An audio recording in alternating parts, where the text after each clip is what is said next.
They say you never truly appreciate something until it's taken away. And I think a lot of us are feeling that with the devastation that's been caused in the aviation industry, whether you're an employee or a passenger who just wants to travel.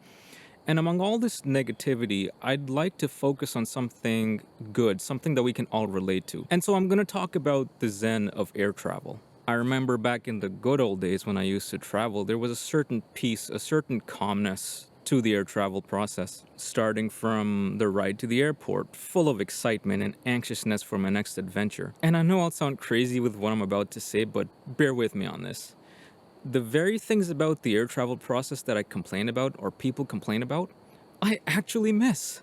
I truly miss the dread of not knowing if my checked luggage is too heavy or not. Spoiler, it always is. I miss going through the metal detector at security, freaking out that they'll find a firearm or a matchstick in my bag, even though I own neither of those. I'd then walk to the business class lounge where I'm almost always turned away because I made the fatal mistake of buying economy. But my absolutely favorite part about this entire process is flying at sunset or at night.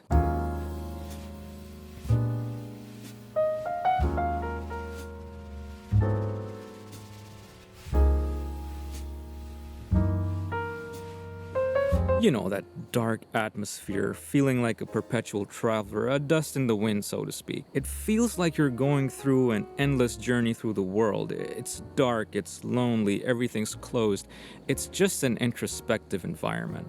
I'm gonna sound crazy again, but as I'm boarding my flight and I get a glimpse of the airplane through the jet bridge, it feels as if it's inviting me in for a journey through the Atlantic together. It's as if the machine is a living, breathing being.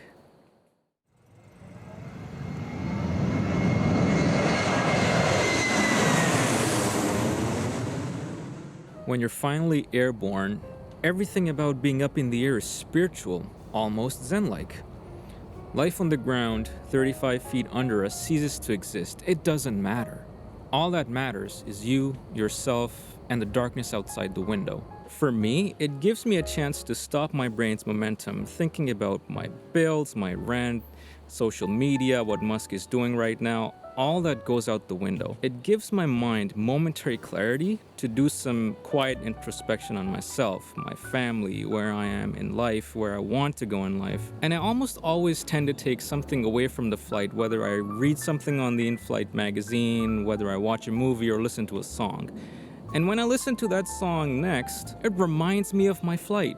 It brings back the cacophony of sensory signals I experienced in flight, the sights, the sounds, the smells. Those omelets, always made to perfection. That was a joke. Airlines just can't get their omelets right. Speaking of sounds, you remember the terrifying scream of the laugh? Yeah, I missed that too. So whether you're just having fun filming the wing flex on a 777 or taking a nap on an A350, that experience always stays with you. We may not remember everything on the vacation itself, but we always remember our flight. All of us tell people about the pockets of turbulence we went through. Oh, remember turbulence? When the plane's descending and it starts to dance? I missed that too.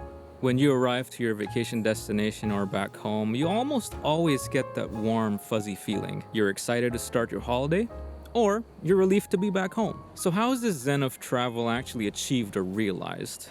In my opinion, it's the people who make air travel happen. The gate agents, the ramp agents, the airport security, business lounge reception, flight attendants, the pilots, aircraft maintenance, you the passenger, and your attitude.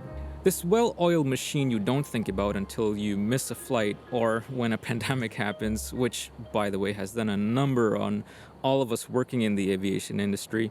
But there's some good news here. This is all temporary. We will come back stronger.